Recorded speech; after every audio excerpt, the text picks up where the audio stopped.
ब्रह्ममुरारिसुरार्चितलिङ्गं निर्मलभासितशोभितलिङ्गम्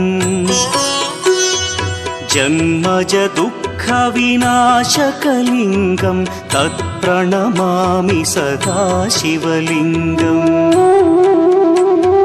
देवमुनिप्रवरार्चितलिङ्गं कामदहन करुणाकरलिङ्गम् रावणदर्पविनाशकलिङ्गं तत्प्रणमामि सदा शिवलिङ्गम्